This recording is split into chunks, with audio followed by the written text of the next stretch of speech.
Assalamu alaikum wa rahmatullahi wa barakatuh. Welcome to online class. I am K.M. Moinul Hussain, Assistant English teacher, KBB School and College. Today our topic is optative sentence. What is the topic? Optative sentence. Okay. Do you know what's the definition of optative sentence? Okay. Let's know about it. Optative sentence. যে sentence দ্বারা কোনো দোয়া, প্রার্থনা বা আশীর্বাদ ইত্যাদি বোঝায় তাকে অপটেটিভ সেন্টেন্স বলে। কি বলেছি? দোয়া, প্রার্থনা বা আশীর্বাদ। যেমন may you be happy, may Allah bless you, Allah তোমার সহায় হন। লিভ লং আওয়ার বাংলাদেশ, আমাদের বাংলাদেশ দীর্ঘজীবী হোক। লং লিভ আওয়ার প্রেসিডেন্ট, আমাদের প্রেসিডেন্ট দীর্ঘজীবী হোক। May you pass the examination. Okay, তাহলে আমরা কি বুঝতে পারছি? আবার রিপিট করি। যে সেন্টেন্স দ্বারা কোনো দোয়া, প্রার্থনা বা আশীর্বাদ ইত্যাদি বোঝায় তাকে। যেমন may be happy, may you be happy, তুমি সুখী হও। মে আল্লাহ ব্লেস ইউ, আল্লাহ তোমার সহায় হন। এখানে মে, দুটি শব্দের মধ্যে আমরা মে শব্দটা পাচ্ছি। Long live hour Bangladesh, leave long hour president, এই দুটোর মধ্যে কি আছে? এখানে তো কোনো মে নেই। ওকে, আমরা ধাপে ধাপে এটা শিখবো। May you pass the examination, তুমি পরীক্ষায় পাস করো। কে বলছে? আর বন্ধু বান্ধব বলছে, নাহলে বাবা মা বলছে, কেউ না কেউ বলছে। ওকে, তাহলে আমরা কি বুঝতে পেরেছি? দোয়া, প্রার্থনা বা আশীর্বাদ। ওকে, নেক্সট। কিছু কোশ্চেন বা প্রশ্ন। এই কিছু কোশ্চেন বা প্রশ্নের মাধ্যমে আমরা ডিরেক্ট ন্যারেশন থেকে ইনডিরেক্ট ন্যারেশন করবার সময় কি করতে হবে তা আমরা আগে প্রশ্ন করি, তারপর আমরা আনসার করব। এবং আমি তোমাদেরকে বলি, অপটেটিভ সেন্টেন্সটা পরিসরটা খুবই সংক্ষিপ্ত, একেবারেই ক্ষুদ্র, খুব বেশি কিছু না, সামান্য কিছু জিনিস। তবে আমি আগেই বলেছি যে কোনো গ্রামার শিখতে গেলে তোমাকে এই বেসিক কথাগুলো জানতে হবে। তুমি যখন বেসিক কথাগুলো জানবে তখন তোমার জন্য সবকিছু সহজ হয়ে যাবে। দেখবে যে তুমি পরীক্ষাটা, একজন ভালো ছেলে যে বেসিক বিষয়গুলো জানবে সে অল্প সময়ের মধ্যে পরীক্ষা শেষ করে চলে আসবে। আর যে ছেলেটা বেসিক বিষয়গুলো শিখবে না, মৌলিক বিষয় শিখবে না, তার পরীক্ষা দিলে অনেক সময় লেগে যাবে, কষ্ট হবে। যাই হোক, আসি প্রথম প্রশ্ন। সেট টু পরিবর্তে কি লিখবে? তাই না? আমাদের মধ্যে প্রশ্ন থাকতে পারে। ইনভার্টেড কমা উঠে গিয়ে কি বসবে? যেমন আমরা অ্যাসার্টিভ সেন্টেন্সে ইনভার্টেড সেট টু পরিবর্তে টোল্ড ব্যবহার করেছিলাম। ইন্টারগেটিভ সেন্টেন্সে সেট টু পরিবর্তে আস্কড ব্যবহার করেছিলাম। অপটেটিভ সেন্টেন্সে আদেশ হলে অর্ডার, উপদেশ হলে অ্যাডভাইস, অনুরোধ রিকোয়েস্ট ব্যবহার করেছিলাম। লেটাস দ্বারা প্রস্তাব বোঝালে propose to dash dash that dash dash should ব্যবহার করেছিলাম। লেটাস দ্বারা লেটাস বাদে যখন লেটাস থাকবে না তখন আমরা টোল দ্যাট মাইট ব্যবহার করেছিলাম, তাই না? এভাবে আমরা আসছিলাম। কিন্তু এখানে আমরা দেখছি যে সেট টু পরিবর্তে আমরা কি লিখবো আমরা? ওকে, আমরা একটু পরে আসবো। ইনভার্টেড কমা উঠে গিয়ে কি বসবে? আমরা অ্যাসার্টিভ সেন্টেন্সে দ্যাট ব্যবহার করেছিলাম। ইন্টারগেটিভে ইফ বা ডাব্লিউএস কোশ্চেন ব্যবহার করেছিলাম। ইম্পারেটিভে টু ব্যবহার করেছিলাম, আবার ইম্পারেটিভে দ্যাটও ব্যবহার করেছিলাম। কিন্তু এখানে কি করে ব্যবহার করবো? তাই না? প্রশ্ন থাকে না? অবশ্যই প্রশ্ন থেকে যায়। আমরা এই বিষয়গুলো ভালো করে চেষ্টা করবো ইনশাআল্লাহ। আল্লাহ শব্দটা থাকলে কিভাবে উত্তর করবে? তুমি কি সব জায়গায় কি উইশ ব্যবহার করবে? কোথাও কি প্রে ব্যবহার করার প্রয়োজন আছে কি? আমরা দেখি যে কিভাবে আমরা আগাবো। লিভ লং বা লং লিভ শব্দের মাঝে কি লুকিয়ে থাকে? আসলে আমরা দেখতে পাচ্ছি যে আমরা একটু আগে যে এক্সাম্পল, 4টা এক্সাম্পল পড়েছিলাম, 5টা এক্সাম্পল, প্রথম 2টার মধ্যে মেয়ে ছিল, তৃতীয়টা পঞ্চমটার মধ্যে মেয়ে ছিল, 3 নম্বর এবং 4 নম্বরের মধ্যে কোনো মেয়ে শব্দ আমরা দেখতে পাচ্ছি না। আসলে এর মধ্যে কি আছে, তাই না? এটা না জানলে কিন্তু তুমি আনসার করতে পারবে না। আমরা আসি যে আসলে কি এর মধ্যে কিছু আছে কি। আসি 5 নম্বরে, আওয়ার থাকলে এর পরিবর্তে কি লিখতে হবে। আওয়ার থাকলে কি আওয়ার লিখবে, না উই লিখবে, না দেয়ার লিখবে, এটা আমাদের জানতে হবে। ইনডিরেক্ট ন্যারেশনের শেষে ভার্বের রূপের কি কোনো পরিবর্তন হবে। যেমন আমরা বলেছিলাম ন্যারেশনের ক্ষেত্রে নিয়ম ছিল, কি নিয়ম ছিল, রিপোর্টিং ভার্ব পাস্ট টেন্স হলে রিপোর্ট স্পিচ অবশ্যই পাস্ট টেন্স, তাই না। অ্যাসার্টিভ এবং ইন্টারেক্টিভ সেন্টেন্স আমরা এটা করেছিলাম। ইম্পারেটিভের ক্ষেত্রে যে দেখলাম যে যেখানে টু বসে, টু পরে ভার্বের প্রেজেন্ট ফর্ম বসে, আমরা আগের ক্লাসে দেখেছি। এবং ইম্পারেটিভ সেন্টেন্স যেখানে প্রপোজ টু, প্রস্তাব বা পারমিশন থাকে, সেখানেও কিন্তু আমাদের ভার্বের প্রেজেন্ট ফর্ম বসে। ইম্পারেটিভ, শুধুমাত্র ইম্পারেটিভ সেন্টেন্সে সর্বদাই ভার্বের প্রেজেন্ট ফর্ম বসেছিল আমরা এ পর্যন্ত যেগুলো করেছি সেখানে। দেখবো আমরা আজকে আমরা অপারেটিভ সেন্টেন্সের ক্ষেত্রে ইনডিরেক্ট ন্যারেশনের শেষে ভার্বের রূপের কোনো পরিবর্তন হবে কি, আমরা আসতে পারছি। আমি আবার প্রশ্ন রিপিট করি, সেট টু পরিবর্তে কি লিখবে। ইনভার্ট কমা উঠে গিয়ে কি বসবে। আল্লাহ শব্দটা থাকলে কি ভাবে উত্তর করবে। লিভ লং অথবা লং লিভ শব্দগুলোর মাঝে কি লুকিয়ে থাকে। আওয়ার থাকলে এর পরিবর্তে কি লিখতে হবে। ইনভার্টেড কমা শেষে ভার্বের রূপের কি কোনো পরিবর্তন হবে। আনসার গুলো কি হবে দেখা যাক। এখন আমরা 1 নম্বর আনসার এসে যাচ্ছি, ধাপে ধাপে আমরা এসে যাচ্ছি খুব কাছাকাছি। আমরা নদীর মাঝখানে ছিলাম, আস্তে আস্তে কিনারের দিকে আসছি।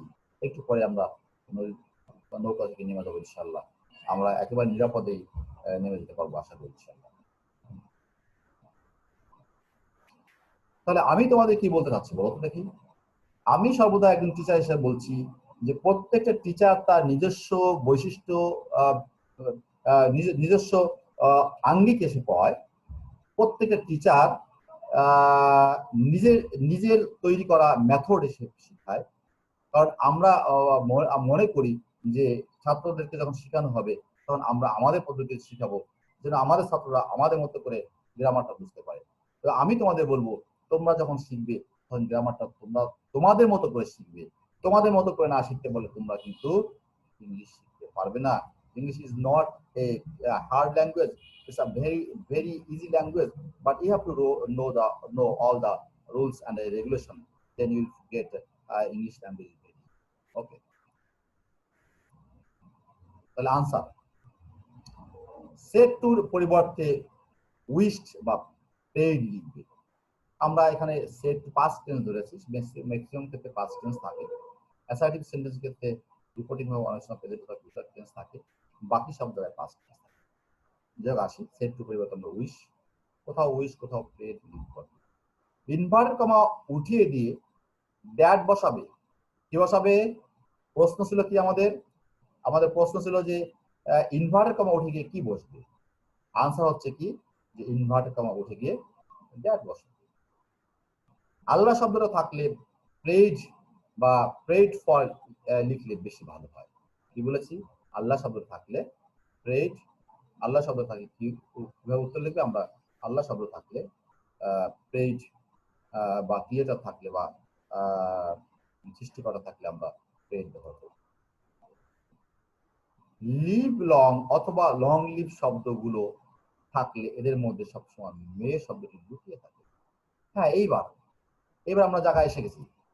আমি এতক্ষণ বলছিলাম যে may Allah bless you, may you be happy, may you pass the examination, কিন্তু live long our Bangladesh, long live our president, এর মধ্যে কি লুকায়িত? এর মধ্যেও আসলে এই একই শব্দ মে শব্দটা লুকায়িত। ওকে, আওয়ার থাকলে এর পরিবর্তে দেয়ার লিখতে হবে, THEIR, দেয়ার। THEIR দেয়ার মানে অবস্থান বা অবস্থান দেয়ার বসে। আরেকটা দেয়ার পাবো THEOIAR, দেয়ার। তিনটা দেয়ার মধ্যে আমরা পজিটিভ দেয়ারকে নিব, আমরা ইন্ট্রোডাক্টরি দেয়ারকে নিব না, আমরা অবজেক্টিভ দেয়ারকে নিব না। ওকে, আওয়ার পরিবর্তে আমরা কি লিখবো? আর পরিবর্তে আমরা দেয়ার লিখবো। এখানে লাস্ট প্রশ্ন ছিল ইনভার্টেড ইনডিরেক্ট ন্যারেশনের শেষে ভার্বের রূপের কি কোনো পরিবর্তন হবে? প্রশ্ন হচ্ছে না, ইনডিরেক্ট ন্যারেশনের শেষে ভার্বের রূপের কোনো পরিবর্তন হবে না। তাহলে কি বলছি আমরা যখন ডিরেক্ট থেকে ইনডিরেক্ট করব তখন ভার্ব যদি প্রেজেন্ট টেন্সে থাকে ভার্ব প্রেজেন্ট টেন্সে থেকে যাবে। ভার্বের ফর্ম যদি মূল ভার্ব ব্যবহৃত হয়ে থাকে কোশ্চেনে, আনসারে মূল ভার্ব ব্যবহার করতে হয়। রিপোর্টিং ভার্ব পাস্ট টেন্স হলেও রিপোর্ট স্পিচ পাস্ট টেন্স করা যাবে না। শুধুমাত্র অ্যাসার্টিভ এবং ইন্টারগেটিভ সেন্টেন্সেই রিপোর্টিং বা পাস্ট টেন্স হলে রিপোর্ট স্পিচ পাস্ট টেন্স হয়ে যাবে। আর একটা সেন্টেন্স হবে, সেটা হচ্ছে এক্সক্লামেটরি সেন্টেন্স। হ্যাঁ, এক্সক্লামেটরি সেন্টেন্স ও রিপোর্টিং বা পাস্ট টেন্স হলে রিপোর্ট স্পিচ পাস্ট টেন্স হয়ে যাবে। সেটা আমরা এখন আলোচনা আসেনি, আমাদের এক্সক্লামেটরি সেন্টেন্সটা বাকি আছে। আমরা নেক্সট ক্লাসে এক্সক্লামেটরি সেন্টেন্স নিয়ে আলোচনা করব। তার আগে আমরা দেখি এবার আমাদের, তাহলে আমরা সব উত্তর পেয়ে গেলাম। সেট টু পরিবর্তে উইশ বা প্রে, ইনভার্টেড কমা তুলে দিয়ে দ্যাট, আল্লাহ শব্দ থাকলে প্রে বা প্রেড ফর, লং লিভ আর লিভ লং আর অথবা লং লিভের মধ্যে বিয়ে শব্দটা লুকায়িত থাকে, আওয়ার থাকলে দেয়ার ব্যবহার করব, এবং না ইনডিরেক্ট ন্যারেশনের শেষে ভার্বের রূপের কোনো পরিবর্তন হবে না। ওকে,